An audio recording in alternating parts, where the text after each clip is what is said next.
So are we all good to go? The team is ready? Yes. Good. Shall we? Yes, please. Yeah, fine. Thank you. So, good afternoon to everyone here and a warm welcome to the second day of the IMDI webinar series, along with a virtual medical devices manufacturing technology show, the only such event for medical disposables and implants industry in India, displaying materials, components, machinery, technologies and services required for manufacturing medical devices. The medical devices industry is expected to grow, get more organized, and live up to the needs of the country in times to come. And this webinar series and virtual technology show are a platform for the industry experts to get together and deliberate on ways to do so. The IMDI conferences are organized by the Classic Computer Services, a company which specializes in information resources for medical technology and markets through publications, internet portals, exhibitions, conferences, and market research since the last 26 years. The organization designs and develops conference programs aimed at specifically targeted audiences in order to provide strategic and timely information. Through a production process focused on end user research and design, our team is able to understand the immediate business concerns of today's leading executives. Keynote presentations, case studies, and panel discussions are delivered by industry leaders with extensive knowledge of their respective sectors and specialties. Exhibitors showcase new developments, technologies, innovations, and services. The webinar series is being held in conjunction with the virtual trade show Meditech Expo, which is organized by Radical Communications. The Radical Communications has established itself as one of the renowned international exhibition and conference organizers in India and Africa by organizing exhibitions in varied business sectors in the domestic as well as international circuit. Radical Communications, with its experience of more than 10 years in exhibition industry, has partnered and represented India at various global exhibitions that have taken place in different parts of the world. This event is sponsored by Covestro, LDRA, and the Glr Laboratories Private Limited, and is supported by many associations like Association of Indian Medical Device Industry, AIMED, Association of Diagnostics Manufacturers of India, the All India Plastic Manufacturers Association, the Engineering Exports Promotion Council India, Association of Healthcare Providers India, Medical Disposables Manufacturers Association, the MSME Chamber of Commerce and Industry of India, the Consultants Consortium of Chennai, and the JSS Business Incubator.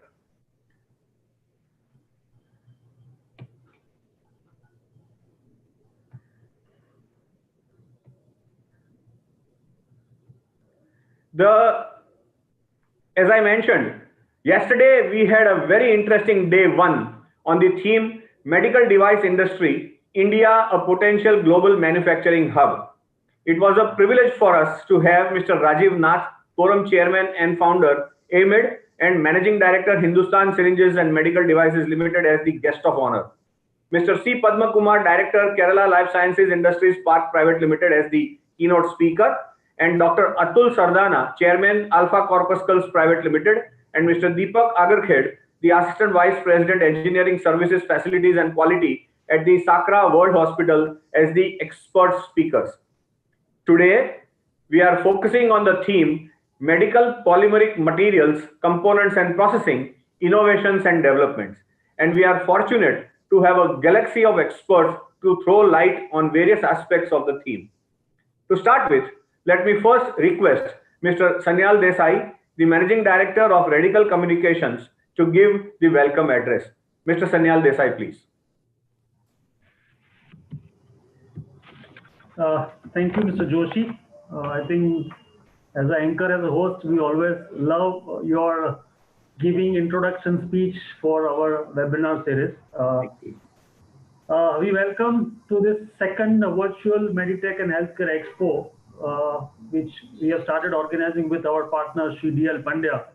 September was the first edition. I think after the reasonable response and the success, I think we are organizing the second edition of virtual Meditech and Healthcare Expo. Mr. Pandya always try to bring new themes on various platforms, and I think this time the webinar is more focusing on the medical device player, keeping them as a visitors in mind, and obviously exhibition we are covering the overall medical device, anti-pandemic, and other products as well. So let me welcome Sri Kishore Khanna ji, who is our keynote address today. Mr. Khanna, thank you so much for your support to this second virtual Meditech and Healthcare Expo, along with IMDI series of webinars. I also welcome Mr. Goodwin Suven, Ms. Marina Lee, Mr. Mittal Shah, Dr. T.S. Kumarvel, and Mr. Chintan Mehta. I also welcome all the delegates, all the attendees, all the exhibitors and visitors from across the world.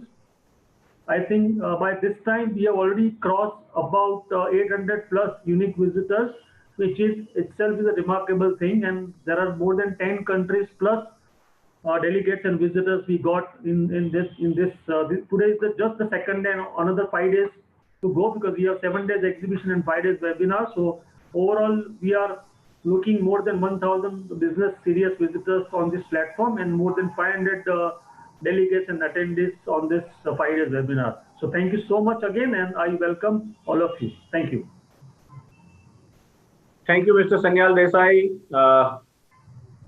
Friends, Radical Communications is credited with building this unique virtual exhibition, conference, and technology show platform. I now request Mr. D.L. Pandya, the webinar convener and CEO, Medical Plastic Data Services, for his address, please. Mr. Pandya. Thank you, Mr. Dharmendra. Sri Kishore Khanna Saab, Mr. Goldwyn, Ms. Marina Lee, Mr. Mittal Shah, Dr. T.S. Kumarwal, Mr. Chintan Mehta, the delegate participant of today's webinar, friends, ladies and gentlemen. It's my immense privilege to welcome all the dignitaries and also specifically all the expert speakers of today who are going to share with us their knowledge, experience, and vision for the benefit of industry. As we have been mentioning always, that the kind support and cooperation from the industry leaders as well as the industry associations, various industry associations, has motivated us to carry on this activity year after year since the year 2001. And without the stakeholders of Indian medical device and allied sectors as our backbone, it would not have been, we would not have been able to continue for consecutive 16 years, including leading associations in the medical devices and allied industry. As Mr. Sanyal Desai mentioned, we had phase 1 of IMDI conferences for 2020 in the month of September with 3 different sessions on 3 different themes. Today is the second day for the second phase of this webinar series with the theme on medical polymers, materials, components, and processing. We will have information, knowledge and information and presentations by the leading experts who will be representing the end users, the material providers, the machinery providers, as well as the service providers. So it will be a 360-degree view for the medical polymer subsector of this medical device industry. Friends, as we know globally, medical plastics have transformed several aspects of the healthcare industry.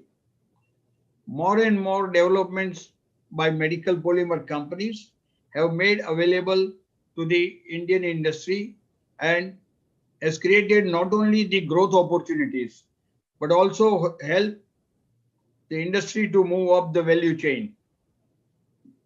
It also includes material supplies, it also includes machineries, it also includes quality testing and other services.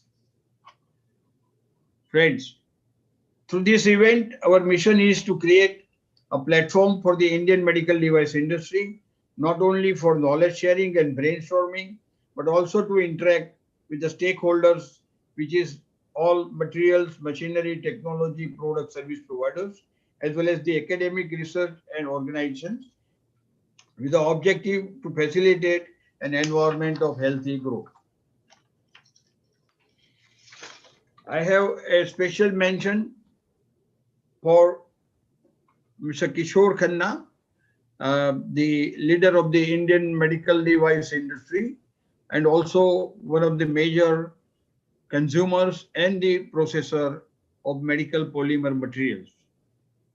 It's with his continued support to us, it has been possible for us to create such platforms from time to time. Thank you, Khanna Saab. Thank you very much for your continued support. We also thank all the speakers, knowledgeable speakers, and hope to continue to get similar support for our future activities. Not taking much of your time, I once again welcome and thank all the dignitaries, industry leaders, professionals, sponsors, exhibitors, and the last but not the least, the delegates who have been participating in so large a number. Thank you very much. Thank you very much, Mr. Pandya. Friends, I am happy to share that Mr. Pandya has been making continuous efforts to bring all medical device industry stakeholders together on a single platform through his conferences and publications since around more than almost 1.5 decades. For any major event on medical device industry, Mr. Kishore Khanna, Managing Director, Romson's Group of Companies, Agra, is one of the most sought after speakers. Responsible for the brand Romson's, he has an insatiable appetite for success and innovation, which has led to the cultivation of the brand Romson's as an eminent player in the healthcare sector, serving millions of patients worldwide with quality-oriented products. Today, Romson's has the largest product portfolio under its umbrella. Romson's Group has been affiliated with the Indian medical device industry for over 65 years now and has seen this industry rise and shine. Mr. Khanna started his career with various odd jobs, including working long hours on manually operated molding machines and assembly of products. After he took over the family business, he brought all kinds of technical changes, process upgradations, and mastered the art of innovative manufacturing. He traveled across the globe in search of business and learned the dynamics of international business. It was then that Mr. Khanna pioneered many concepts that have proven to be crucial to his success. As a result, today, Romson's is one of the most preeminent brands in the business, and he wants to further make Romson's a multinational giant with its operations across the globe. Needless to mention, he has a vision to change the face of the Indian medical device industry and take it to a whole new level and bring it at par with the world medical device industry. We are privileged to have Mr. Kishore Khanna today as the keynote speaker, and I invite him to make his presentation, please. Mr. Kishore Khanna.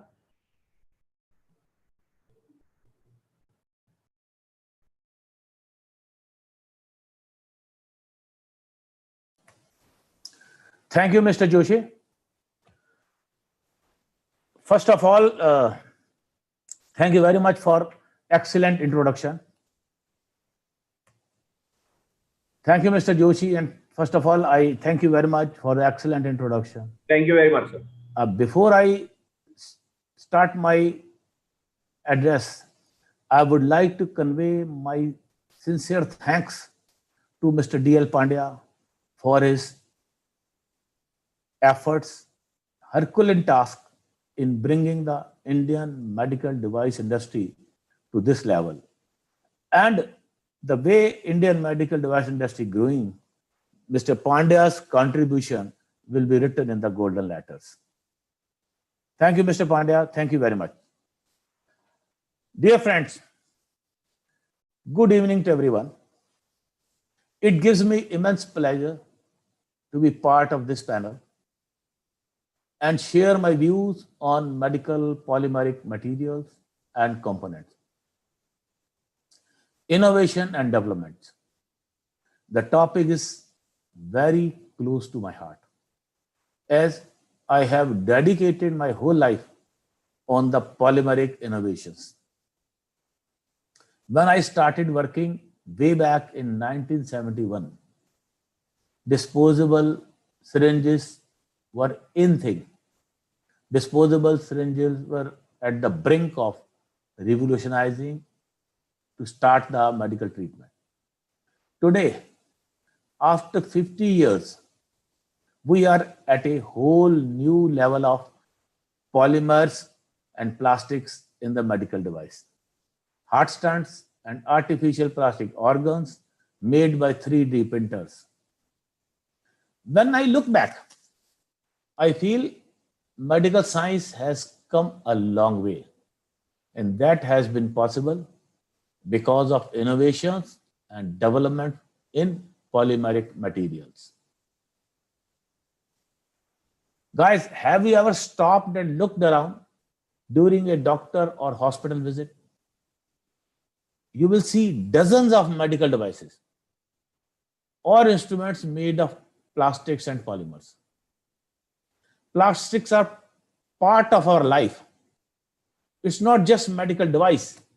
In general, owing to comparatively lightweight, low cost, ease of processing, flexibility, non-ferrous properties, superior biocompatibility, and the medical designs enabling the next generation of implants, single-use devices and packaging technology, among others. The global demand for medical polymers reached nearly 5 million tons in 2013, and that amount is expected to exceed 7 million tons by 2020 in spite of pandemic constraints. I would like to share my presentation regarding some of the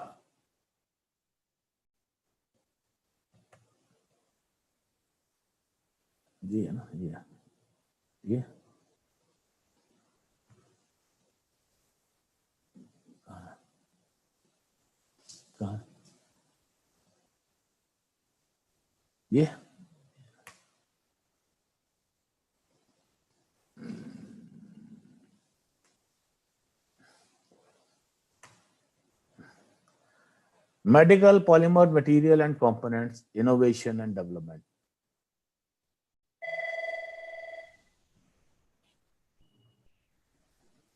यहाँ से बड़ा करते ना, अरे यहाँ से expand करते ना.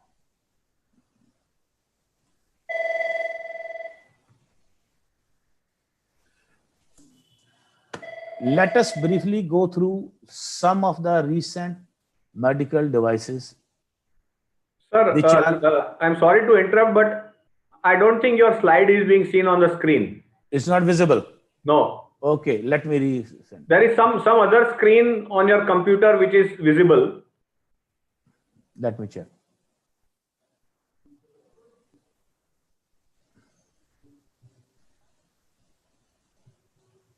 Is it visible now?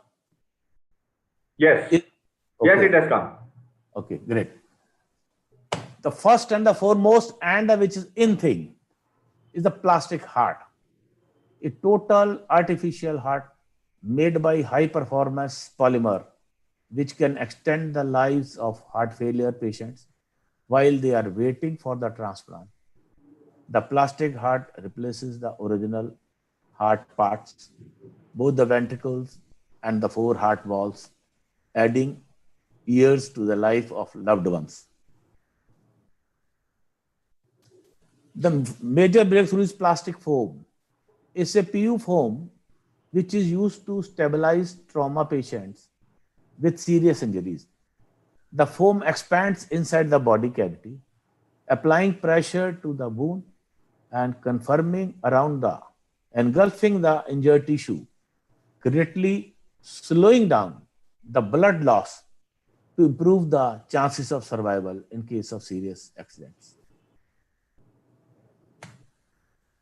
We have also new incoming thing, painless injections. Needle injections can be painful, and these are painful. But easier way to deliver medication are underway. One current development is a tiny patch made of plastic microneedles that dissolves once inserted into the skin and releases the drug at the same time. These are made of cellulose biopolymer. Next very important breakthrough is urinary catheters are used in majority of hospitalized patients. These patients often contact urinary tract infections. The catheters are formed with the biofilm when these are inside the body contours.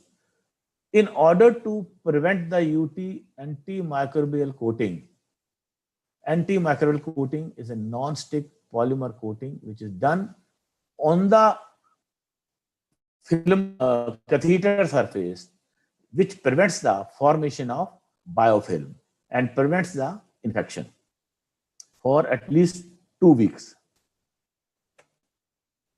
We have another new innovative. These are the liquid bandages. These are very new innovative product. These are made of various starch and protein bioplastics and solvents such as water and alcohol. When applied to the wound, the solvent evaporates, leaving a thin plastic barrier, polymer barrier film on the skin, which prevents the dirt and debris to reduce the trauma by covering the nerve endings. As the wound heals, the polymer film of the liquid bandage slows off, worn off with the old skin cells. Central venous catheter is a real life-saving device. Great innovation of medical science is soft polyurethane tube with extra soft tip. This is put into the central vein that leads to the heart. Similarly, catheters are used for hemodialysis, arteriovenous cannula, which are made by high performance polyurethane plastics. These are highly biocompatible, can remain in the body and in the vein for more than 8 to 10 days. Epidural catheter. Epidural catheter is made of PBAX material. The catheter allows access to the epidural spaces to inject medication such as local anesthesia for pain relief and trauma relief. Temporary epidural catheters are used for temporary treatment of painful conditions that require trauma control by high performance synthetic polymer PBAX. These epidural catheters are also used for painless deliveries. Then we have 3D printing of artificial plastic organs. We can 3D print toys, tools, cars, and more. While 3D printed human body parts aren't quite here yet, they are closer than you think. We are at the brink of getting artificial organs made by 3D printers. Researchers are working on printing out various body parts such as kidney, skin, bones, cartilages, tissues, blood vessels, and more made from diverse cell type while using plastics to keep the part structure in shape and match the exact shape of the body. And today, 3D printed plastic body parts models are used as research and practice for complex, tough surgeries.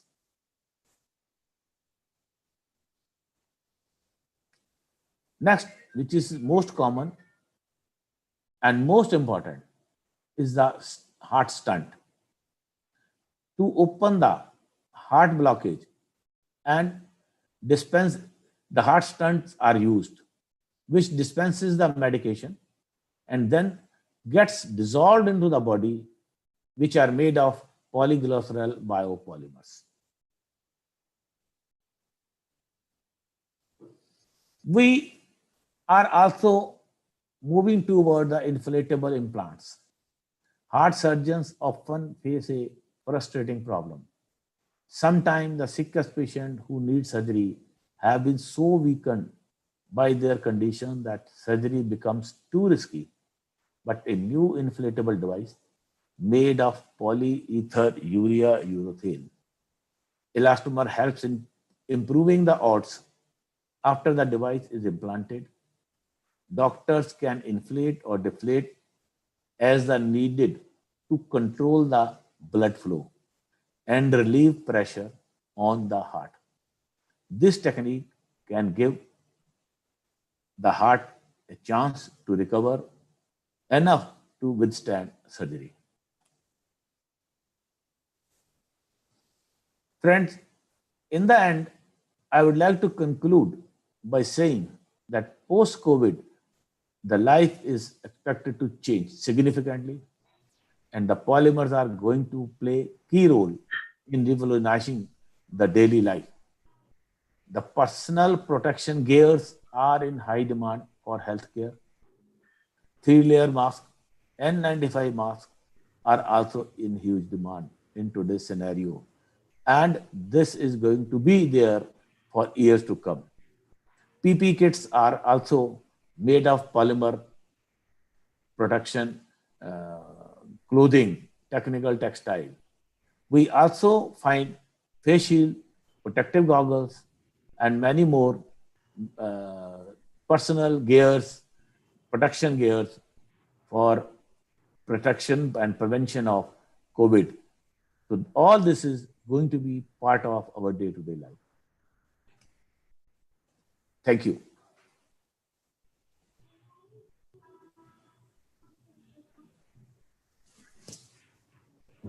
Thank you very much, Mr. Kishore Khanna, for a very insightful address highlighting various innovations and developments in the field of medical polymeric materials. We now move on to the addresses by our expert speakers. I would first invite Mr. Godwin Suen, the product expert, Healthcare Industry AP Polycarbonate Business Unit, Covestro Hong Kong Limited, to give his presentation. Godwin Suen is working for Covestro Hong Kong Limited, formerly Bayer Material Science HK Limited, which has become an independent listed company in Germany since 2015 September.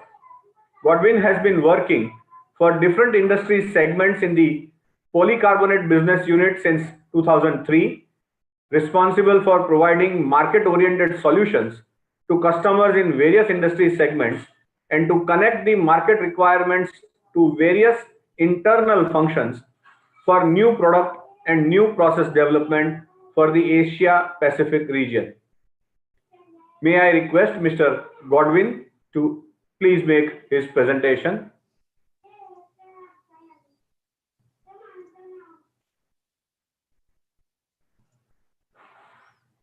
Yeah, thank you, Mr. Joshi.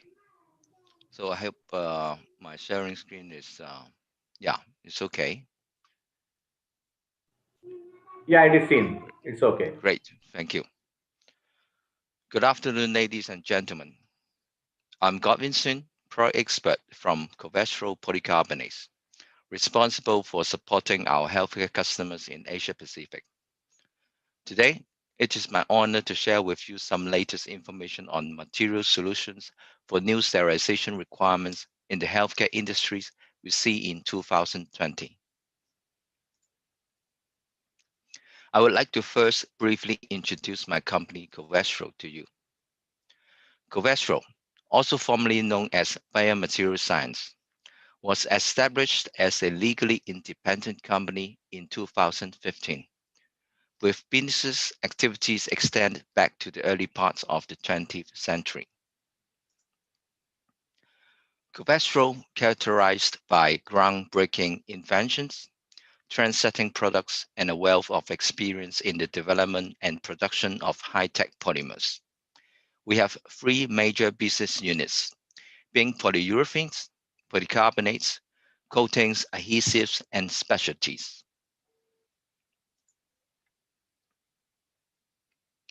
Covestro is the global #1 polycarbonate supplier covering a wide range of industries, including healthcare.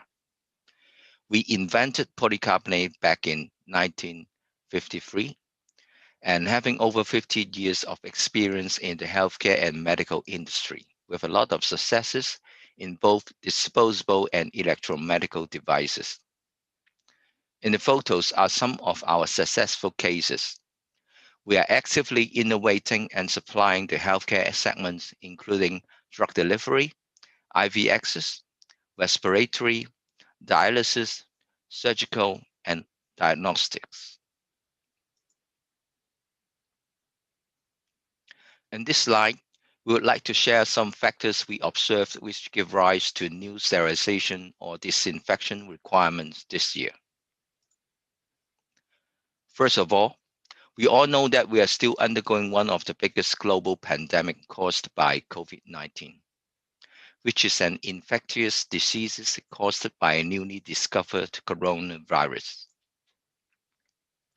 So further to the already existing concern on avoiding healthcare-associated infection, there is additional concerns on how to prevent the spread of infection due to contaminated medical device surfaces. And we see that on the durable medical devices like patient monitors, frequency of disinfection increased to per after single use. Also, faster sterilization is needed, especially on repeatedly used devices, including disposable ones. Interestingly, we also observed in some cases from OEMs that they are requesting not as long device service life, which means lower number of repeated uses, probably also to lower the risk of cross-contamination. In summary, the more frequent disinfection and often with more aggressive disinfectants generated three observed needs: material with stronger chemical resistance, the need of more efficient sterilization, and also shorter device life cycle in some cases. These are some examples where repeated sterilization is needed, and more efficient sterilization like higher heat steam sterilization would be beneficial to reduce turnaround time of the devices. On the left is a surgical scalpel tray, and on the right is a sterilization box of dental implant tools. To cope with the needs of these devices, which needs repeated sterilization, Covestro is offering a material solution, namely RPEX 1745. It is a linear amorphous copolycarbonate combining outstanding transparency and high heat resistance for medical use. It is suitable for superheated steam sterilization up to 143 degrees Celsius and is tested to fulfill biocompatibility requirements according to ISO 10993 Part 1 and also USP Class 6 for up to 30 days patient contact. Some of the successful cases are shown in the photos on this slide. The one on the left is the Stellar system from Tristel Solutions, a semi-automated washing disinfector designed for the disinfection of different invasive and non-invasive medical devices. The entire housing is made of this RPEC high-heat polycarbonate, which enables the disinfector to withstand higher autoclave temperatures so that it can shorten patients' waiting time by speeding up the overall disinfection process. In addition, this material is production-friendly, which made it possible to mold the device's large contamination tray in one piece. And it significantly reduced total assembly time as well as eliminate the risk of liquid leakage during product use. Another example on the right is the safety valve for the respiratory aids, which also benefits from being able to be steam sterilized at higher temperature to significantly reduce the time required for the disinfection process.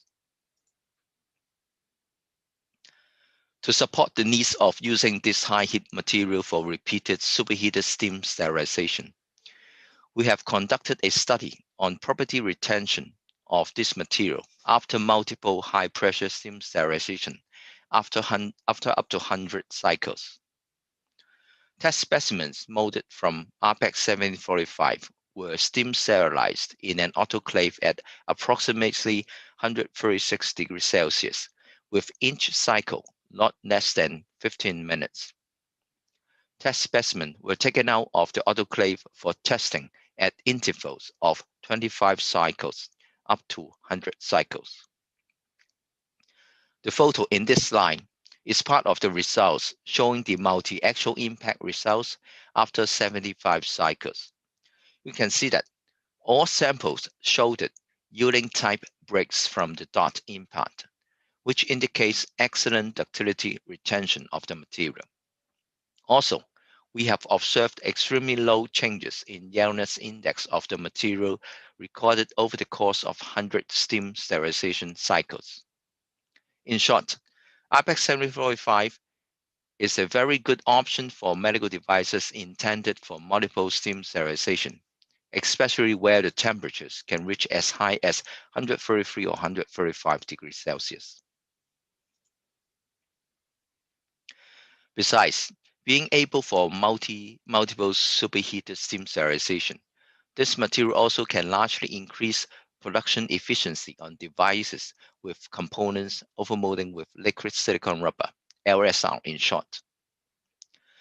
Aerosol molding is a reaction injection molding process by mixing and reacting two liquid components. It is a temperature-dependent process where higher molding temperatures will give a shorter curing time.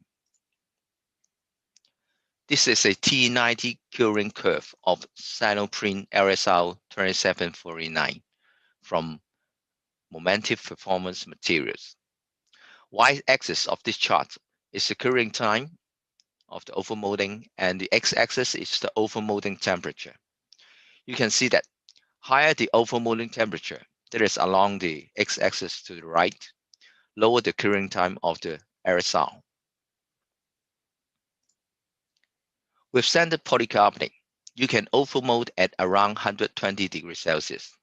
And in our study with an aerosol thickness of 3.0 millimeter, it takes around 70 seconds for curing.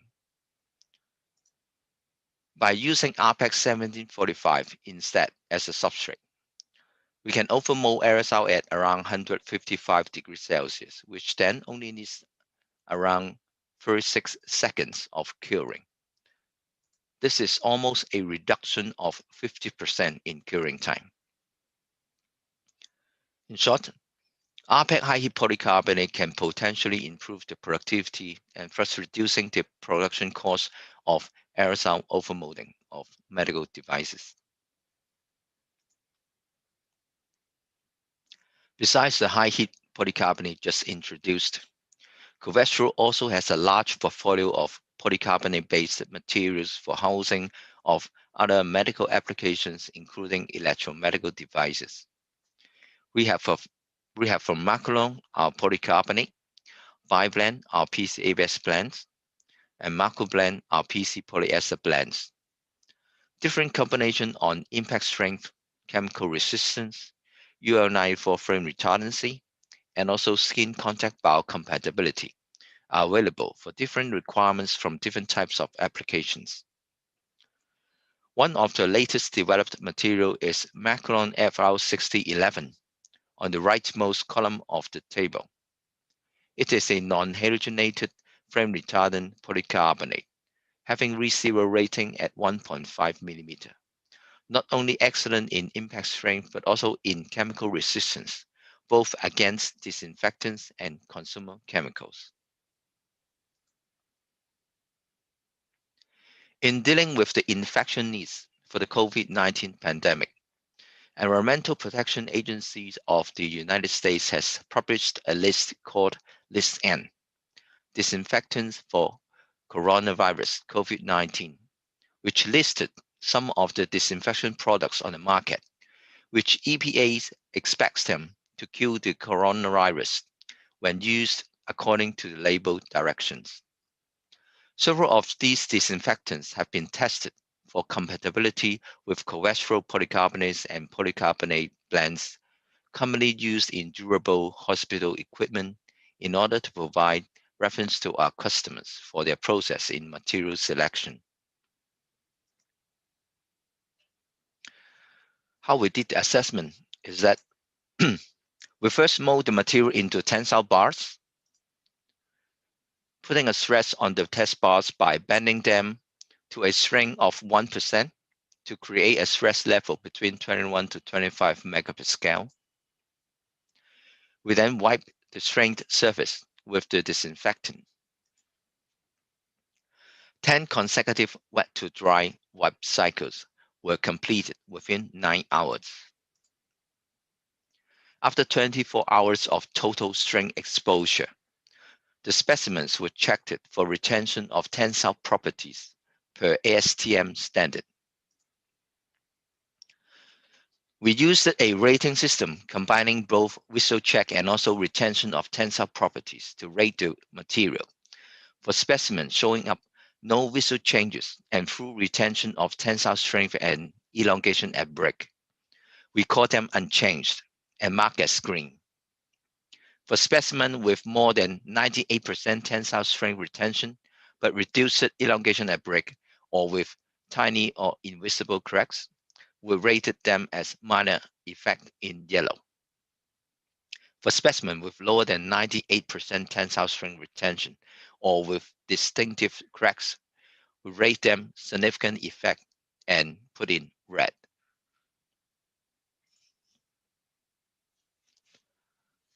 This is a table summarizing our results using the rating system. You can see that not all material can survive all different disinfectants, especially those which are known to be more aggressive, like the Virex TB and Sanicroft AF3. Also, material type like PC-ABS is showing overall lower compatibility. But you can see that some better performing material, like our newly developed Macolon FR6011, which showed a very good compatibility to most of the disinfectants tested, with no detectable changes or only minor effect. One thing to note, the dominant failure mode of polycarbonate-based materials exposed to disinfectants is environmental stress cracking. None of the disinfectants changed the surface finish of the specimens, and all observed property changes were associated with the formation of stress cracking under these accelerated conditions.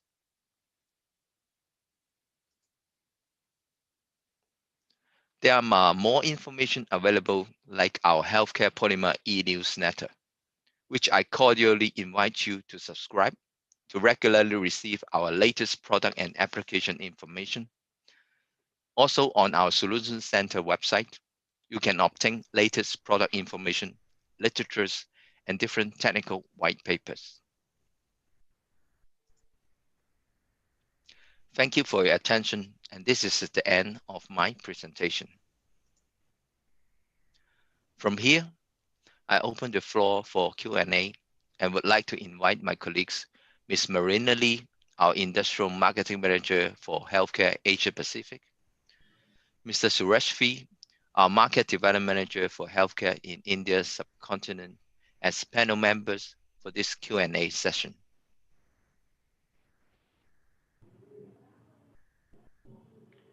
Thank you very much, Mr. Godwin, for taking us to a tour of various innovative product solutions for the healthcare sector, particularly from polycarbonates.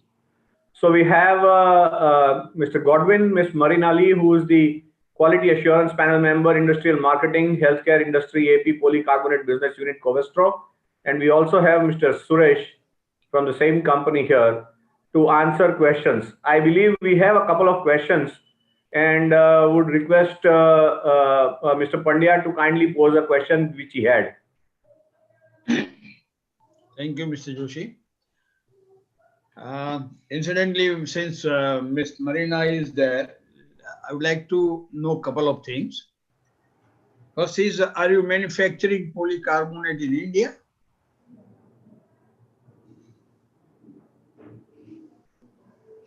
Hello, thank you, Hanka. I'm Marina.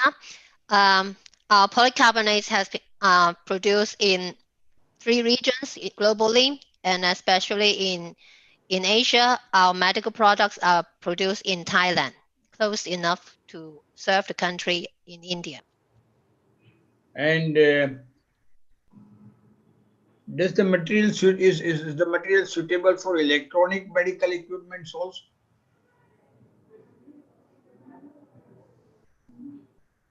Yes, the housing, as introduced by Godwin, is exactly customized for electromedical housing and taking into consideration both in terms of chemical resistance, durability, and also skin contact biocompatibility. So it will fit to the needs of India to further develop electromedical electronics market locally. And lastly, just I would like to know that when there is a repeated sterilization required, number of times the same equipment being used after sterilization, is your material APEX suitable for that? Yeah. So RPEC is a highly polycarbonate material. Yeah, that is having a since it's having a glass transition temperature of 170 degrees Celsius. So it can sustain a superheated steam sterilization up to 143 degrees Celsius. So especially for this kind of high heat steam sterilization. So as I have shared, so this material can sustain multiple cycles of this kind of sterilization. Besides, our medical polycarbonates, including the RPEC material, also is suitable for sterilization like ethylene oxide and also radiation type of sterilization, including gamma and electron beam. Thank you very much. I think that's all. Yeah, just a follow-up question. Sorry to interrupt. Thanks, Mr. Pandya, for consolidating the questions. Follow-up question on regards to the high temperature material. Godwin, maybe you can try to give some insight, as the high temperatures are commonly known with the different polymers like sulfone and so on. Maybe you would like to talk a little more specific why or how APEC can be unique compared to those materials. Okay, thanks, Suresh. So, for example, for heat type of sterilization or the pressurized steam sterilization, so according to industry norm, the standard temperature that is for the steam sterilization is at 121 degrees Celsius. So this is where standard polycarbonate can sustain as this steam sterilization temperature. Thank you. There is also a higher heat temperature that is according to industrial norm at 134 degrees Celsius, which for the same device, for example, if you steam sterilize it at 121 degrees Celsius, it will take at least 15-20 minutes or even up to 30 minutes. But at 133 degrees Celsius, that the higher temperature industrial norm, so the sterilization time you need is only a few minutes. So it's largely reduced the time needed for the sterilization with a higher heat steam sterilization. So this is where RPEX 745 in this case is contributing to reducing the sterilization time by also, there is increasing the turnaround of the repeatedly used devices. Thank you. Thank you. Thank you, Godwin. Thank you, Covestro, for responding to the queries of the participants. Thank you. Thank you. Thank you. Thank you. Let us move further now. We have with us Mr. Mittal Shah, who leads the Global Medical Tubing segment for LLS Health and Regional Business for the medical devices. He is passionate about the growth potential of Indian medical devices sector and bullish on Make in India initiatives. He has been instrumental in setting up Lubrizol's medical tubing manufacturing capabilities in India. Currently, the global market manager LLS Health Lubrizol Advanced Materials India Limited, which manufactures a full range of standard and customized medical grade thermoplastic polyurethane material for superior biostability, biocompatibility, and processing versatility. The company offers differentiated design, development, and manufacturing services of components, sub-assemblies, and finished devices with an expertise in minimally invasive catheters and delivery systems, as well as a broad array of silicon-based medical devices. May I request Mr. Mittal Shah to make his presentation, please. Mr. Shah. Thank you, Mr. Joshi, for a very interesting introduction for me as well as for my company. Good evening, ladies and gentlemen. Thank you for your time to hear me out for next 10 minutes or so. I am, like Mr. Joshi explained, I am taking care of the medical devices business for Lubrizol Advanced Material for South Asia, and I also have global responsibility for medical tubing and dental aligner segments. In next 10 minutes or so, I want to build and take your attention to the safety and performance of the medical devices, which I think is a very critical aspect, especially on the backdrop of very interesting insights that were shared by Mr. Khanna on how medical devices are increasingly becoming complex, increasingly the performance requirements are going up, and at the same time, Indian medical devices industry is now at a stage where we as a country want to participate more in these complex medical devices. We as a country want to participate more in the market where the patient needs are fulfilled locally. So let me share my slides and I'll take you through my thoughts around the safety and performance aspects of medical device components.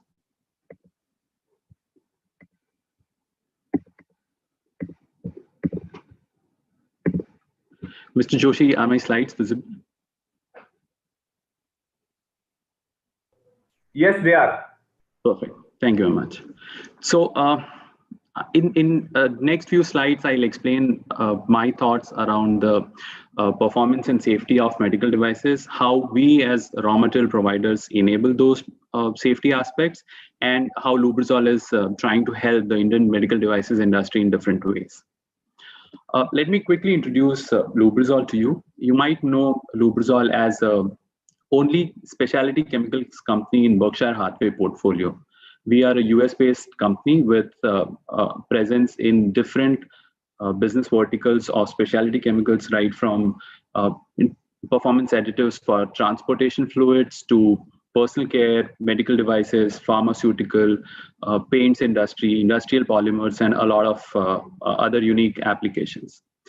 You will be interested to know that more than 50% of the global consumers touch Lubrizol products, and over 50% of the vehicles rely on Lubrizol technology. So at Lubrizol, we bring science to life.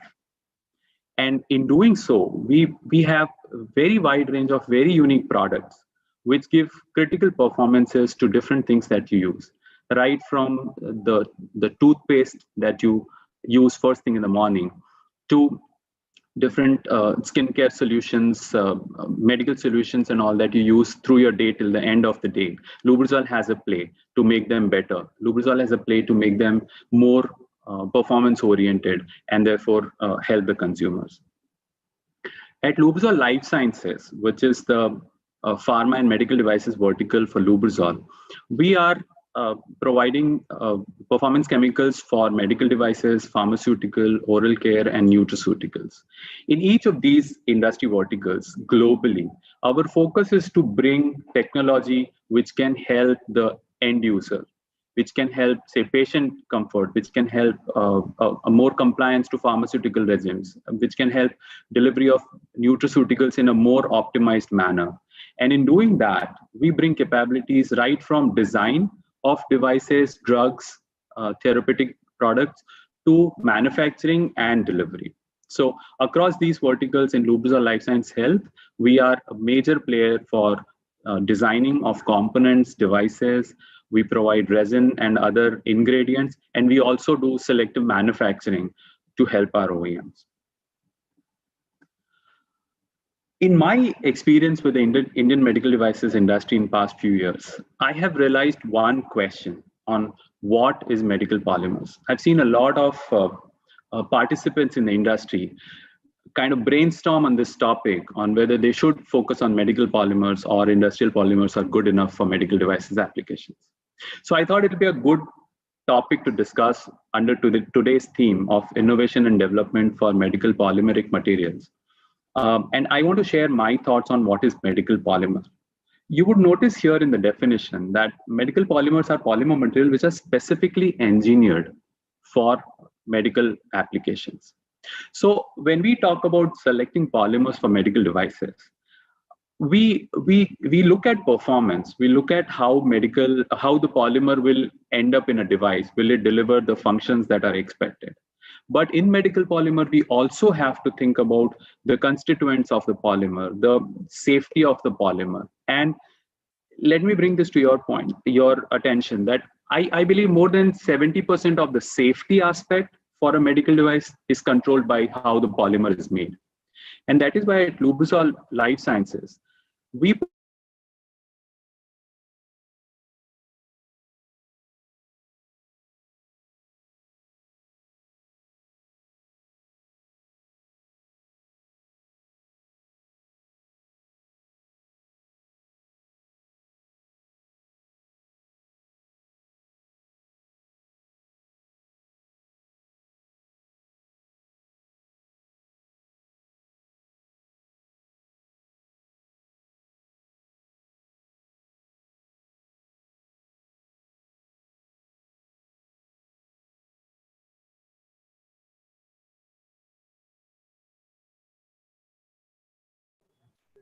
Okay. Mr. Shah, are you there? I think your voice has gone, or I believe you have logged out.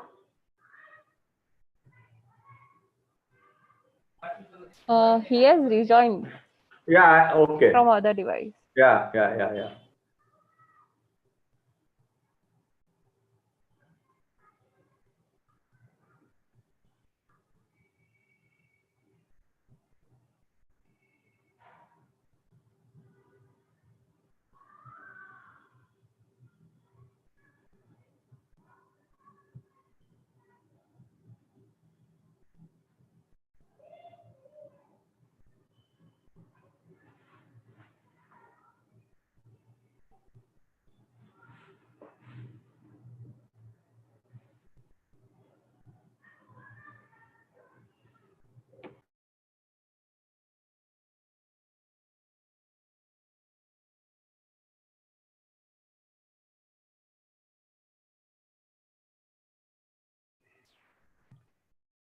We have a message that he's trying to reconnect. Yes, I believe he's there.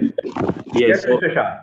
Mr. Joshi, while I was very focused on safety of medical devices, I think I missed checking the safety of my internet connection. I am very sorry for the disruption. No problem. Somehow the internet went out. Please continue. Right. So I was just talking about what is medical polymer and how important it is for us to consider the safety of the device right at the polymer selection stage, just to make sure that everything else that we do on that polymer makes the entire device safe for the patient health. At Lubrizo Life Science, we are the largest range of thermoplastic polyurethane material provider for the medical devices. We have largest collection of different TPU grades, which can meet the performance of the device requirement, and it can also help making the devices more safe. Since we are polymer expert, we understand what it takes to meet a particular performance and how that performance can be influenced by the device, by the polymer. And that's why we are proud to say that we are very, very efficient in customizing medical polymers, medical TPUs for any device application, whether you need a polymer which is hydrophilic versus hydrophobic, you need a specific combination of stiffness versus steerability, you need a radio opacity combination with color. We are able to do all of that in a medically compliant manner. Let me dwell upon a little bit deeper on the medical part of the polymer.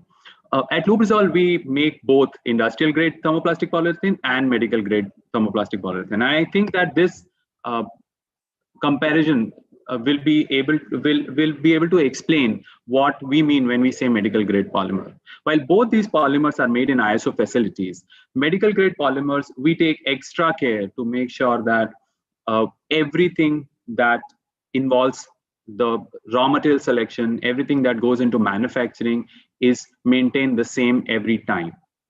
Most of the time, the logic given in using industrial polymers for medical application is that, hey, it passed biocompatibility test. But biocompatibility evaluation means that the polymer passed it on one time when it was tested. But then we make sure that after that testing, if anything is changing in the polymer, whether it is one of the ingredient, whether it is a machine part which is critical to performance, whether it is a process condition which is critical to the polymer performance, we notify the customer. And that is the change notification policy which you see here on the slide. The change notification policy also mandates that we give sufficient time for the OEMs to evaluate the change, look at the polymer after the change, test the properties, and then accept or reject the change. So this comes with the medical polymer, and that is why we are so passionate about the patient safety as top of our consideration while designing a polymer.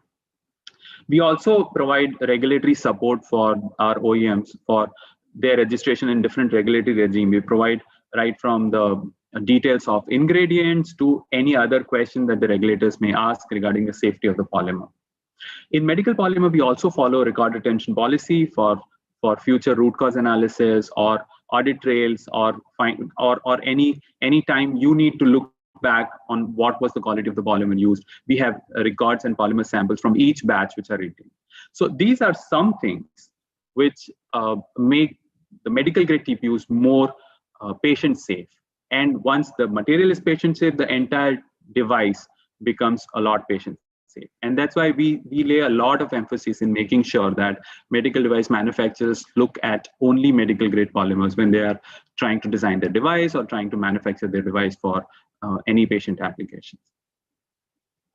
Now, while we talk about the medical grade polymers, in our experience in the medical devices industry, we have also realized that the patient safety is largely dependent on the polymer and then the processing conditions. The device performance per se is also influenced by how it is processed. Now, thermoplastic polyurethane it requires a very unique kind of processing requirements. And that's why to improve the device performance, we at Lubrizol look at both resin as well as manufacturing of components in one bucket. You know, most of the time when an OEM is designing a device, when they're looking at a performance criteria, they focus on design of the device. But when we get involved in the partnership with the OEM for designing a device, we also look at how do we optimize the resin, how do we optimize the component manufacturing parameters, and how do we help OEM optimize the final assembly, so that end to end in the entire chain, we are focused at improving performance of the device. Clean room handling, optimization of resin parameters with performance of extrusion parameters, post-processing of the extruded or molded components, how they're packaged, how they are shipped, how they are stored. Each of these things affect the performance as well as safety of the medical device. So we at Lubrizo look at both of these steps in the supply chain as very critical. And that's why we have extended our capabilities into the post-processing, into the processing of the polymers also. So in India, for the specific need of Indian OEMs, we have set up TPU extrusion capabilities in India. It is a custom manufacturing extrusion capabilities where we process Lubrizol TPUs for different tubing requirements, and the entire process is custom. So for each customer, for their individual device requirements, we have flexibility of using different polymers, different configuration, different quality control requirements, just to make sure that the performance of the device is properly delivered. The facility has been designed based on our global standard of cleanliness, of material handling, documentation, QC, and we are proud to say that this facility is able to provide same global experience as compared to any other facility that Lubrizol had. We've been operating this facility for around 2 years, and in these 2 years, we have churned out over 150 custom SKUs of different tubing components for the Indian and global customers. The customers, OEM, get same global supply chain experience anywhere in the world that they want to source the material from here, and Lubrizol's quality assurance for all products. We maintain same quality standard across the world, including in this facility for TPU extrusion. Now, these are some more details of the extrusion capabilities. The extrusion facility also comes with the standard technical support of Lubrizol. That means we get involved with the OEMs at the time of device design itself. We give different options to the OEM from the manufacturability point of view, from the device performance point of view, and from the resin selection point of view.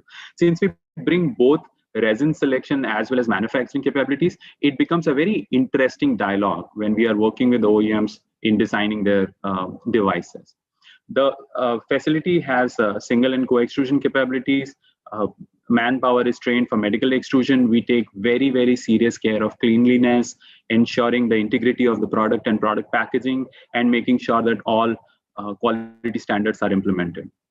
It's an ISO 13485 facility, which is currently extruding single lumen, multi-lumen, stripe tubing, single stripe, multiple stripe tubing. Some of the pictures that you see here are extruded in the facility. Some more profiles that the facility is already extruded are shown here in the picture. You would notice that we are doing sandwich encapsulated stripes, which are good for IV cannula application. We have double lumen and triple lumen in different profiles. 2 profiles are depicted here, but we've done a lot of other profiles, right from hemodialysis, CVC, to other cardiovascular application. The tubes have been extruded. We have off-centered tube. There are different other geometry. And going back to my earlier point, at this facility, we don't master batch anything. So when it comes to colored devices, the color is added right at the manufacturing of the resin stage. So instead of master batching, we add the color while making the resin. Now, how it helps goes back to my point of patient safety. The resin, the color which is added in the resin, one, since the resin is medically compliant, the color is also chosen that way. But also, it ensures uniform coloring of the device. We can match the color at the time of manufacturing the resin itself, so there is no discrepancy from product to product in the color quality.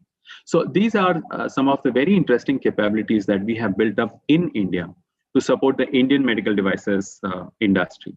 Now, when we do that, I want to now share with you one case study. This case study, my intention is to explain to you how we are able to influence the device performance better by looking at the resin as well as manufacturing optimization. Now, I chose IV cannula as a product because for many of us in Indian medical devices industry, this is a product which is very close to our hearts. While IV cannula is the first thing that the patient sees when the patient is admitted to the hospital, and it's kind of a very simple looking product, but when it comes to the manufacturing, the performance requirement, it's a very complicated product. What you see on the slide here are some of the leading IV cannula manufacturing, IV cannula tubing products. The first one is a product which is manufactured in the India facility by using Lubrizo TPUs. Now, when we started looking at IV cannula product, like I said, our first idea was that, okay, this is a very simple product. But when we started getting into depths with our OEMs, we realized that this is a product for which there are very large list of critical performance parameters. I've listed some of those here, right from how much force it is required for puncturing the skin, to how's the friction performance when it's going inside, to what is the level that it softens inside, what is the manufacturability, the wastage during manufacturing, what is the concentricity of the tube, and what is the post-manufacturing, post-sterilization shrinkage. All of these are the requirement on the tube. And that's why manufacturing of tubing is a very critical aspect. And that's why we took this as a challenge, because we realized that Indian OEMs are facing some problems in shrinkage, in insertion force, in in-body softening, and manufacturability. So we took this as a challenge. And when we started working further to understand this challenge, we realized that this is not only a resin play. From the criteria that you see on the slide, there are some which are influenced by the property of the resin, and there are some which are influenced by how it is manufactured. Now, when we discuss this further, you will realize that you can't do one without the other and solve the problem. That means you can't look at resin itself or manufacturing parameters in isolation and expect to solve some of these problems which industry was facing. So what we did was that we brought our global technical expertise in resin and extrusion, and we went through optimizing of correct resin property and correct extrusion properties, just to make sure that we are able to extrude tubes which have no residual stresses and therefore no shrinkages, which have absolute concentricity more than 95%. In-body softening is very good, better than the industry standard, and also the friction force is optimized in a way that it becomes easier for doctor to push the cannula through the vein. Now, while doing that, we also used our application lab capabilities to check the tubes that we were making. And I'm presenting some of the findings on friction force and softening properties.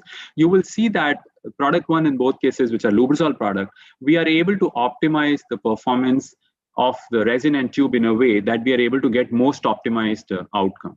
Now, mind you, these graphs are for the completed device. So that's where I'm saying that the partnership starts right at resin selection, because for influencing the device performance, we had to start with resin.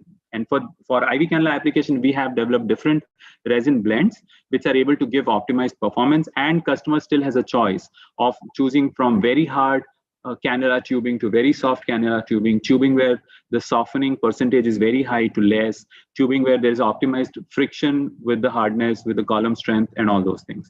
So this facility is able to do those things very quickly. We are able to sample out the products for OEMs to make devices and test, and we are also participating in deciding the overall performance. So this is how we feel that this capability which Lubrizo has brought to India is helping medical devices industry in ensuring enhanced performance, especially at a time when the industry is expecting to compete with global best products which are being imported into India and replace them with made in India products. So in conclusion, I think I want to re-emphasize that raw material and components influence both device safety and performance. For Indian OEMs, which are now looking at complex devices, I think it will be very, very important for us to have focus on safety and performance right from the beginning, so that we are able to get best in class products made in India. And locally made high quality devices will also help the industry grow faster. Capabilities like ours will add into the ease of moving to locally made devices, and emphasis on entire manufacturing to be compliant right from raw material to devices will make India a quality conscious producer. And in that, we will be able to transform the industry. So this is what I wanted to present with you today. If there are any questions, I'll be happy to answer them. Thank you very much. Thank you very much, Mr. Jha, for highlighting the issues and concerns of safety and performance aspects related to medical devices, particularly with the innovations and innovative materials that Lubrizo has brought to India. Thank you very much. Thank you. We also have with us Dr. T.S. Kumaravel, MD, PhD, DABT, ERT, American Board Certified and UK Registered Toxicologist, and Chairman, GLR Laboratories Private Limited. He has more than 25 years of experience in the industry as well as in the academia. Dr. Kumaravel is an expert on biocompatibility testing of medical devices, development of testing strategy, biological safety assessment, and has successfully defended biocompatibility reports with the FDA and other global regulators. He also provides expert opinion on biocompatibility to several notified bodies as well as regulatory agencies. Dr. Kumaravel obtained his bachelor's degree in medicine and surgery from Stanley Medical College, doctoral degree in pharmacology toxicology from the University of Madras, and finally obtained PhD in genetic toxicology, cancer genetics from the MGR Medical University, Chennai. He then carried out toxicology research at the Hiroshima University in Japan, the National Institute of Health USA, and Princess Margaret Hospital, Canada. Subsequently, he has worked as a toxicologist with leading companies such as Unilever, Convance Laboratories, and Huntington Life Sciences. He has extensive experience in toxicology and risk assessment, advising clients on their projects to comply with global guidelines. He has authored several confidential reports, 40 peer-reviewed publications, and has 50+ conference papers to his name. I request Dr. Kumaravel to give his presentation, please. Dr. Kumaravel. Yeah, thank you very much, Mr. Joshi. Thank you very much for the introduction. And I would also like to thank Mr. Pandya for this opportunity. Let me share my screen now.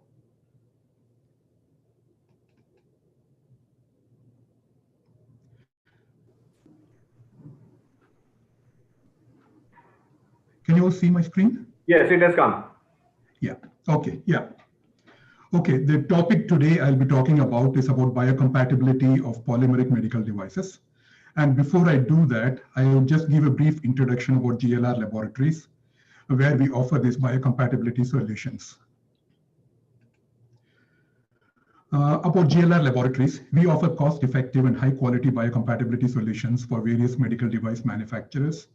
We have got a strong experience in biocompatibility testing, chemical characterization, and biological safety assessments. We currently work with manufacturers in more than 45+ countries. Our reports are readily accepted by FDA, notified bodies, and other global regulators. We have a very strong scientific and regulatory background, and we are highly committed to scientific and service excellence. Our laboratory is based in Chennai, which is a GLP and ISO 17025 certified. And we do have consultation offices in United Kingdom, Ireland, and in United States. So in terms of our services, we offer biocompatibility studies. We offer the whole range of biocompatibility studies, right from cytotoxicity, intracutaneous implantation, hemocompatibility, etc. We also do various bespoke studies to address specific biocompatibility questions. We offer an entire range of chemical characterization studies with our partner laboratory in Mumbai. We do chemical characterization, E&L studies with risk assessments, phthalate estimations, CMR and endocrine disruptor estimations, and structural activity relationship. We offer a range of consultation services. We develop biological evaluation plan and biological evaluation reports. We also provide biocompatibility strategies for various manufacturers, toxicological risk assessments, peer review of reports, etc. And of late, we have been started working on breathing gas pathway investigations, that is to fulfill ISO 18562 requirements, as well as the associated risk assessment. In terms of our expertise, we have the highest number of dedicated staff for biocompatibility in India that includes about 14 senior toxicologists. We've got 6 registered toxicologists.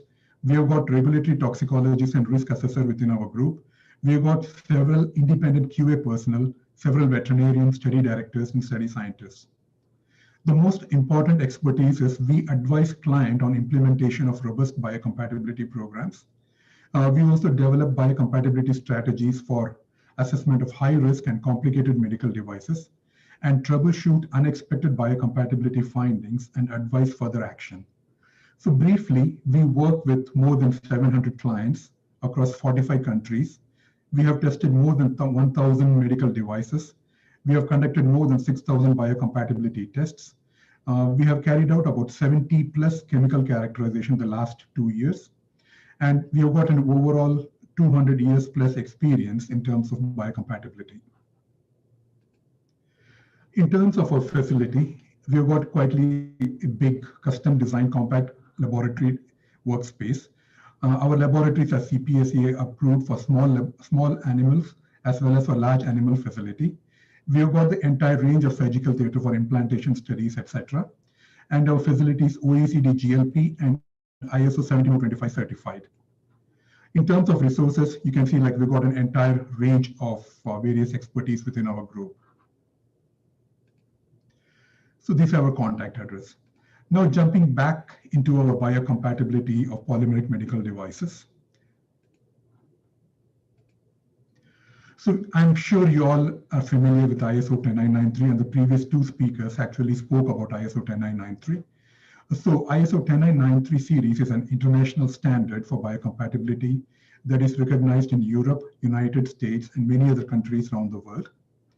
ISO 10993 Part 1 actually talks about the strategy for biocompatibility testing, and the remaining parts 1 to 19 and the various parts like 33, etc. They talk about the technical guidance on how to conduct these biocompatibility studies. The primary aim of ISO 10993 is the protection of human beings from potential biological risks that can arise from the use of medical devices. So this particular guideline provides the requirements for the manufacturers to appropriately evaluate biological risks that are associated with their devices. Okay, so biological evaluation of medical devices must be carried out within a risk management framework as a part of the overall evaluation and development of medical devices. As the previous speaker actually told about using the biocompatible polymers to develop medical devices. So that is the best way to address how you actually evaluate biological risk within the risk management framework.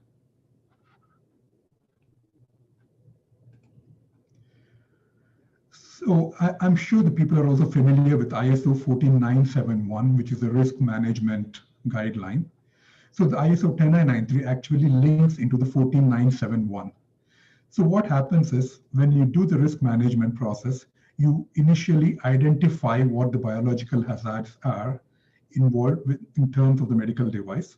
And then the next step, you estimate the associated biological risks and then determine whether that risk is acceptable or not.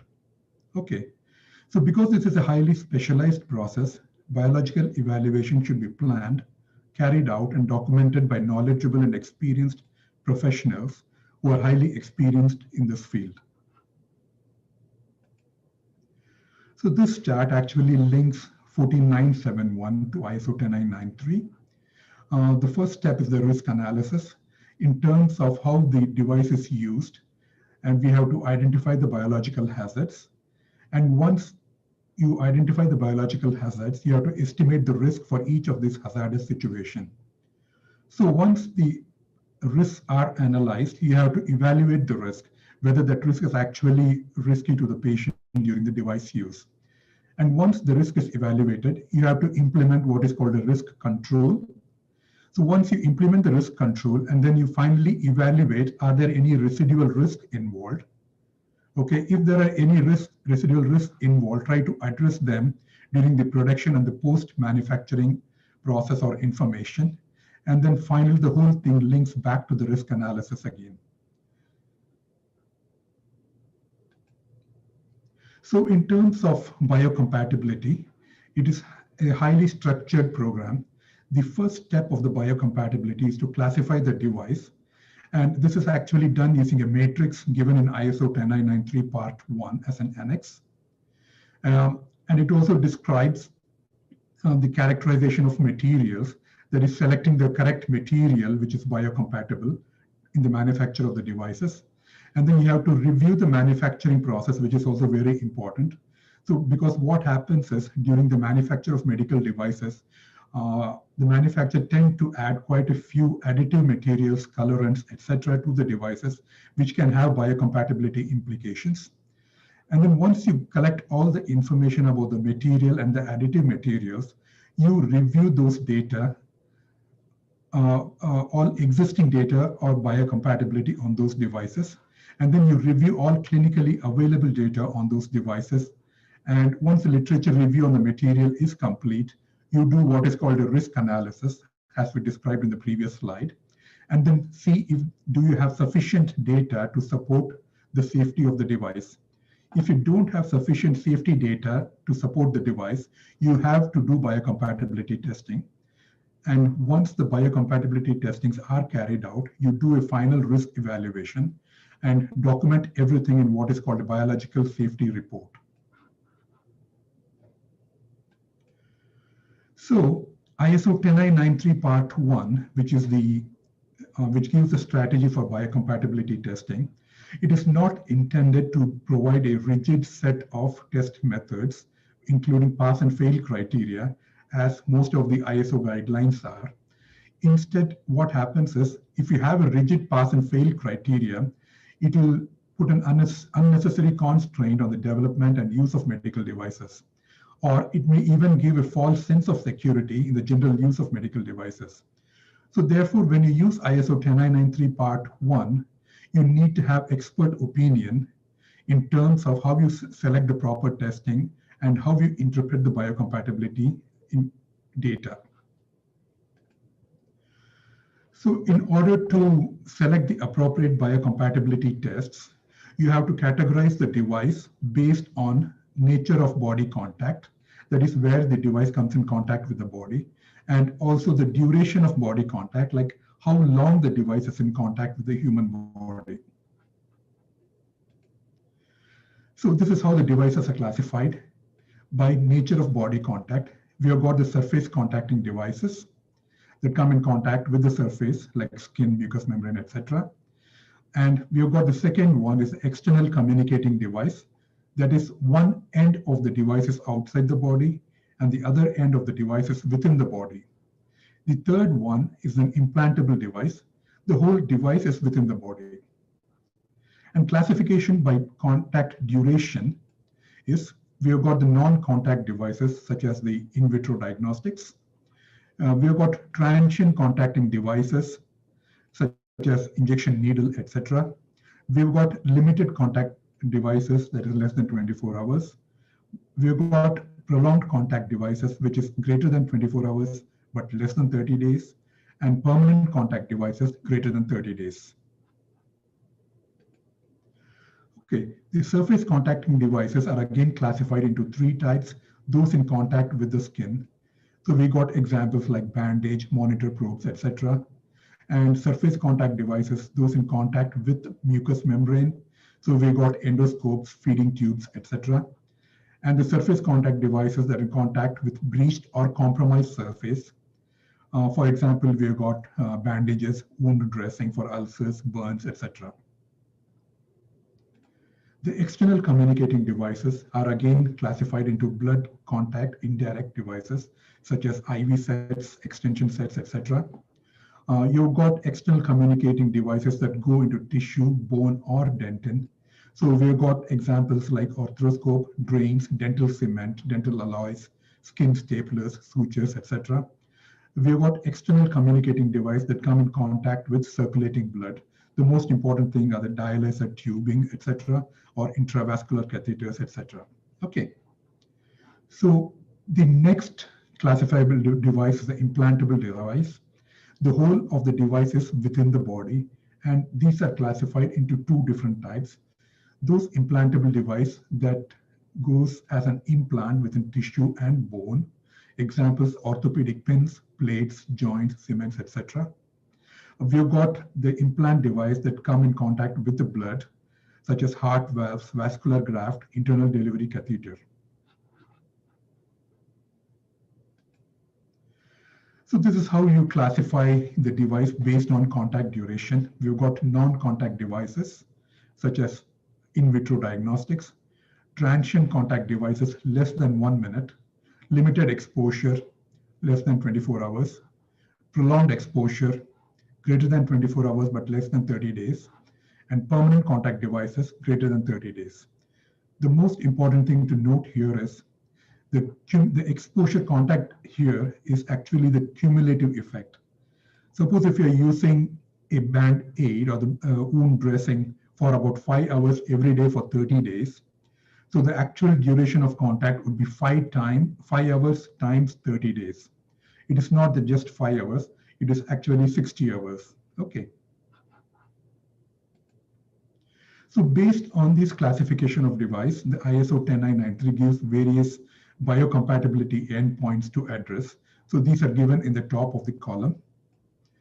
So these are the various endpoints to look at.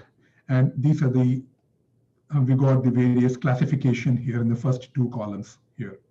So we got the surface contacting devices in contact with intact skin. So you have to do the chemical characterization, you have to do cytotoxicity, sensitization, and intracutaneous test for the intact contact skin. And surface contact devices in contact with mucous membrane, we got again a very series of tests. So more the contact duration, we got to end up doing quite a lot of biocompatibility testing. And similarly, the more invasive the devices, you essentially do an entire range of biocompatibility testing. So similarly for external communicating device, more the contact duration and more invasive the devices, you essentially do all the biocompatibility tests. And the same thing is applicable for implant devices. So the implant devices in contact with circulating blood are the most highly risk devices. And if you look at it, we have to do the entire range of biocompatibility tests from a high level chemical characterization, cytotoxicity to carcinogenicity. Okay, so these are the various biocompatibility tests. We've got cytotoxicity, sensitization, irritation, intracutaneous test, systemic toxicity, subacute and subchronic toxicity test, genotoxicity, implantation, and hemocompatibility. The other tests such as chronic toxicity, carcinogenicity, biodegradation, toxic kinetics, immunotoxicity, reproductive toxicity are done on a case-by-case basis. So what is important to note here is the table A1 as given in ISO 10993 part 1 is just a guide and not an absolute requirement. So it is really important you get in touch with a biocompatibility expert to select the appropriate test for your device. So what are the factors that influence biocompatibility testing? So the selection of raw materials, very important. If you use a biocompatibility material, your final device will be highly biocompatible. Otherwise, you will get really unexpected results. The various components, again, very important how you develop those components. The final medical device, of course, it is very important for biocompatibility. The packaging is again important. So you have to select the appropriate biocompatible and the USP grade of packaging material. Sterilization is important. Even the transportation, how you transport the device is important. How you store the medical device, that is also important for biocompatibility, and the final uses. So if you look at various factors that influence biocompatibility, so pretty much in this chain, whatever you change, your biocompatibility will be affected and you need to reassess biocompatibility. So I'll just skip to the final slide. So the take-home message from my talk is, you have to ensure proper biocompatibility testing for your device. It's mainly because it will ensure patient safety, and then you'll have a smooth sailing for regulatory approval, and it takes your device to market much sooner. Thank you very much for listening.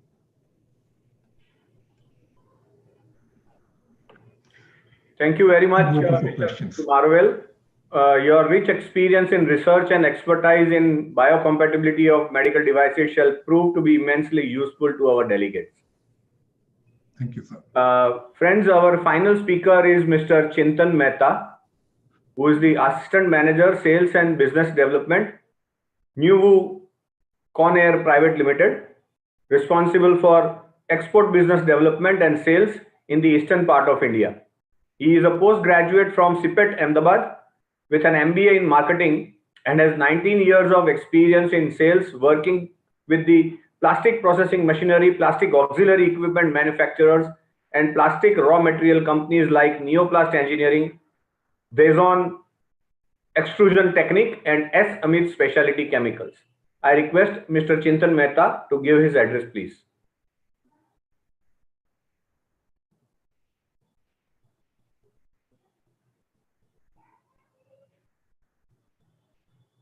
Sir, you will have to unmute.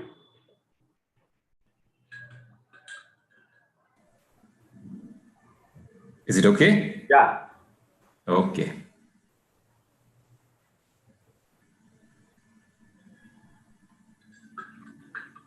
Okay. Is my slide visible? Yes, it is. Okay.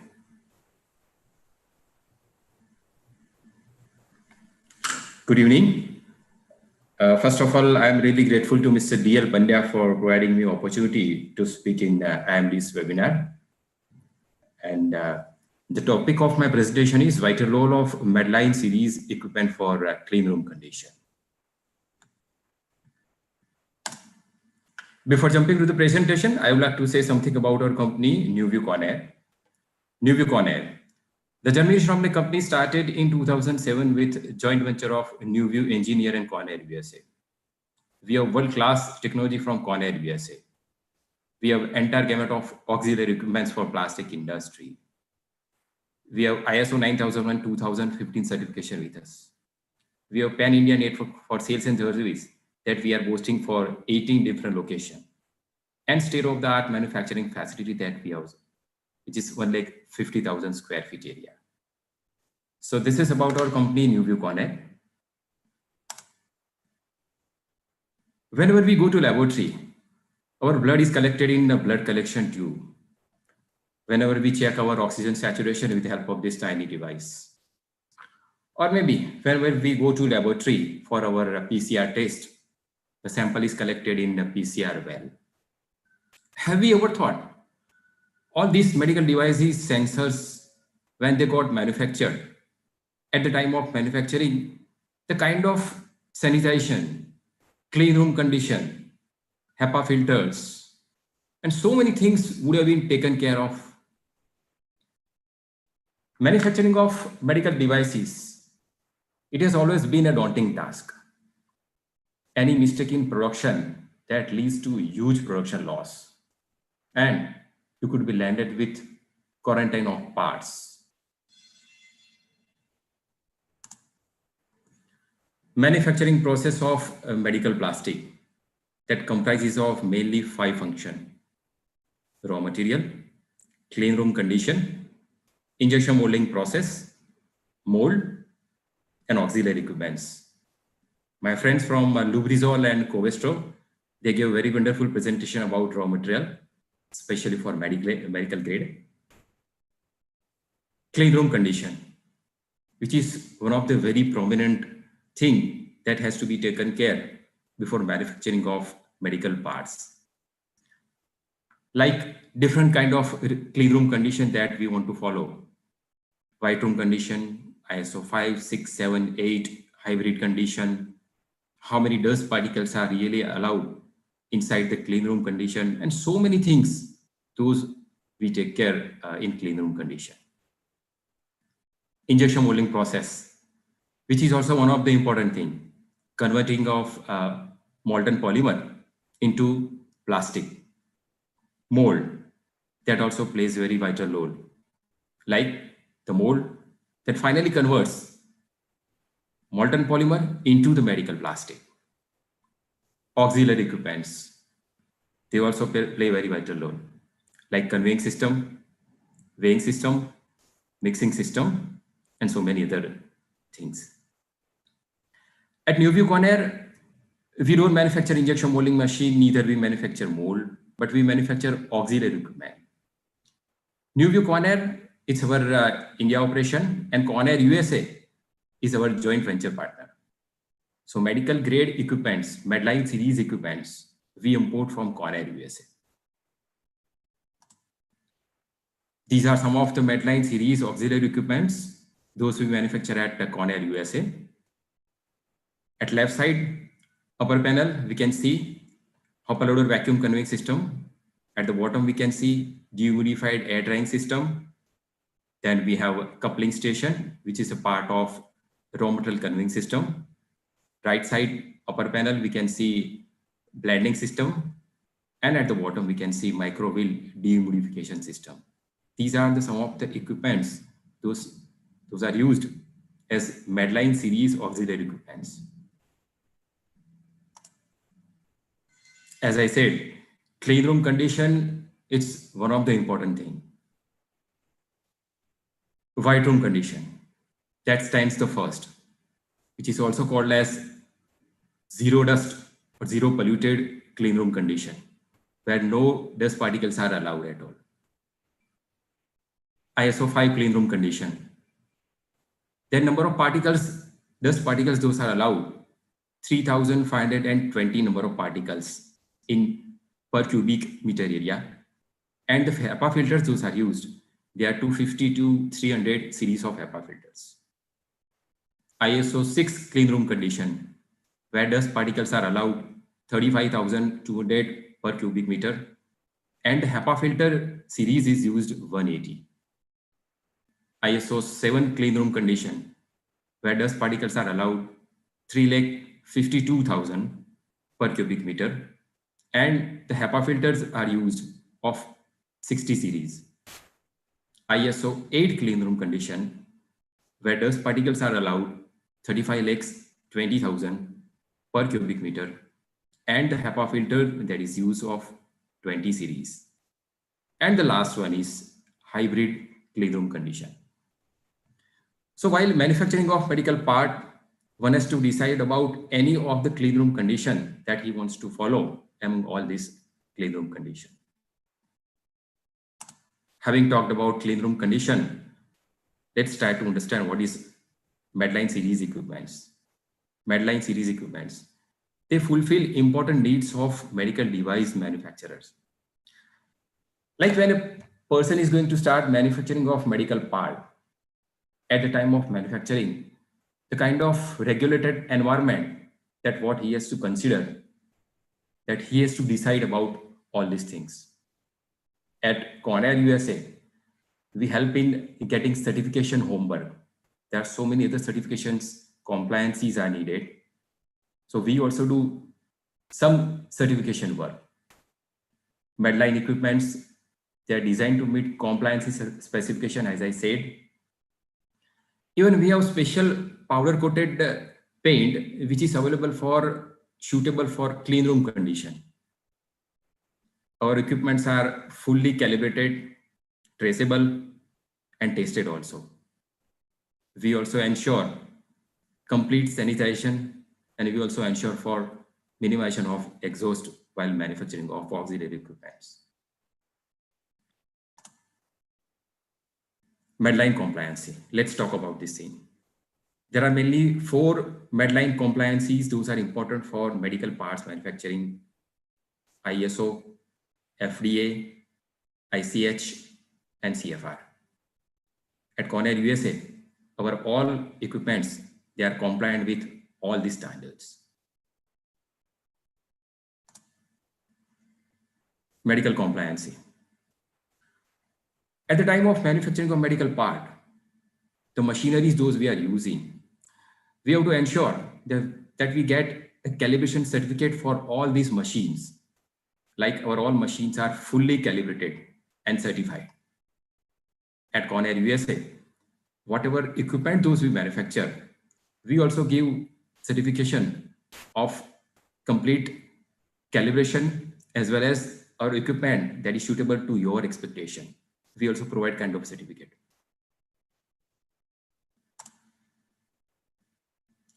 Talking more about medical compliancy, like ISO confirmation document, it is a kind of documentation that is needed for traceable and auditable purpose. And it is also in accordance with ISO 13485, CFR, and CGMP. We also provide a kind of checklist, like installation qualification checklist. At the time of installation of our equipment, whatever things those are needed to be considered, we also provide complete list of checklist of installation qualification certificate. We also give a checklist of preventive maintenance, like whenever you want to take your machine in maintenance. So what are the things those are needed to be considered? We also give a complete list of preventive maintenance things. Shedding more light on other medical compliances, like there is a special medical compliancy ISO 14644, which is specially for clean room and associated condition, specially developed for mechanical equipments. So our equipments, they are compliant with this standard also. Even we have special medical paint, that is RAL 9003 paint, specially for medical purpose. We also provide a taste certificate of our material, the material composition, the metal that we are using in our part. We also provide taste certificate of the thickness of the metal that we are using in our part. Apart from that, we also provide factory acceptance protocol, like material testing, calibration, dimension certificate, and many more. Having talked about certification work and compliancy, let's talk something about the role of Medline series equipment. My friends from Lubrizo and Covestro, they talked about the polycarbonate material and other materials. Some of the materials, polymer material, they are highly hygroscopic material. Means the moisture is entrapped inside polymer chain. So we have to remove the moisture. Just imagine, without removing the moisture, if we process the material, then what happens? So if we do so, we could be landed with a reduction in melt viscosity in the processing. The entrapped moisture that can create pressure inside the process machinery. Moisture can deter the mechanical properties, as well as it can also give you inferior look of your part. Entrapped moisture that can reduce the transparency of final product. So these are the problems those could be associated without removing the moisture if you process the material. So for that we have dehumidified air drying system, which is shown in the photograph, which is used no matter whatever your process is there, injection molding process, extrusion process. We also manufacture a special microvalve dehumidification system, especially for clean room condition and R&D application. Again, we import from Conair USA. It has got precise drying efficiency, as well as it is highly energy efficient also. It is smart enough that it has got inbuilt database of raw material. You have to just select the raw material and you can start the drying. It has also got a smart over-drying protection facility also. It is also very easy to maintain.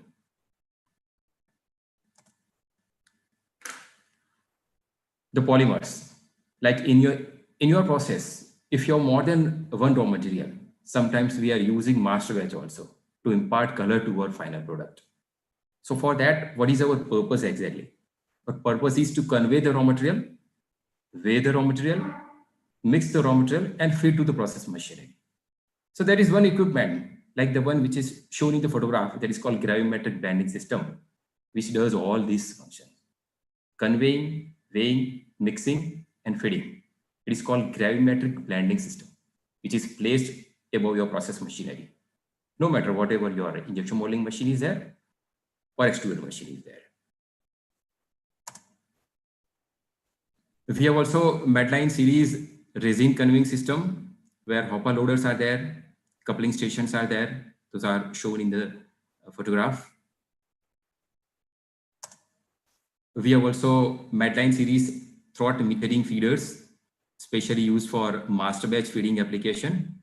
In your process, as I said, if you have color in your part, and if you want to add 1%, 2% of color, master batch. So for that, we have special throat metering feeders, where volumetrically your master batch is fed. We also manufacture Medline pipe tubing extrusion. We also manufacture Medline temperature controllers. They are specially used for controlling the temperature of the mold, which is used in injection molding machine. So these are all Medline series auxiliary equipments they manufacture at Conair, USA. These are some of the customers to whom we have sold our Medline series auxiliary equipments.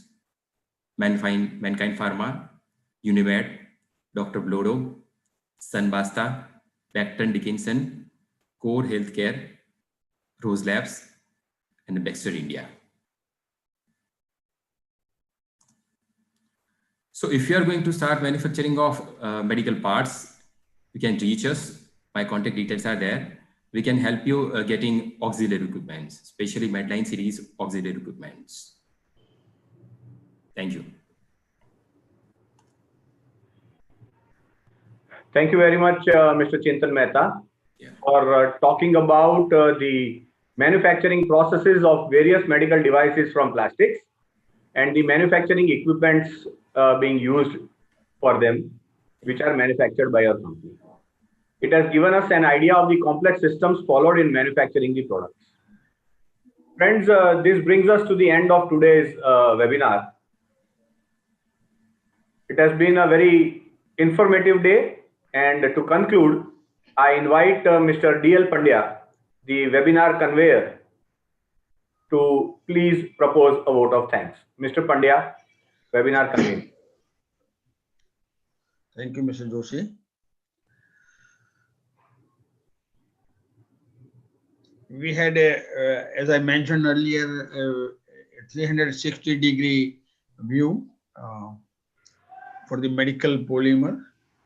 We started with the end application with the country's largest, one of the largest processor of the medical polymer, Mr. Kishore Khanna. And with him, he had brought the insight into the various critical care applications. And then we moved on to the raw materials and the quality requirements, raw materials, components, and the quality requirements for medical polymers. So I hope the overall idea about how important this sector is there as a backbone to the medical device sector is now very clear to us. Thank you very much, all the experts. Thank you for supporting us by way of their spending time and efforts. I also thank all the delegate friends to be with us for this webinar. Friends, we have, this was the end of the second webinar in this phase 2 series of IMDI 2020. We have 3 more sessions left with 3 important themes. One is on the ecosystem, which facilitates the growth of the medical device sector. Then the standards, certifications, and the regulations for the medical devices. And last but not the least, we are going to touch a very important subsector for the medical device industry, and that is the diagnostics or IVD industry. So with these 3 remaining sessions, we will have extremely knowledgeable industry leaders from research, from academic institutes, from regulatory bodies, from the industry associations, and professionals. So I hope the participants will take benefit of all the three of our remaining sessions for this webinar series. Thank you very much. Thank you very much all for the participation.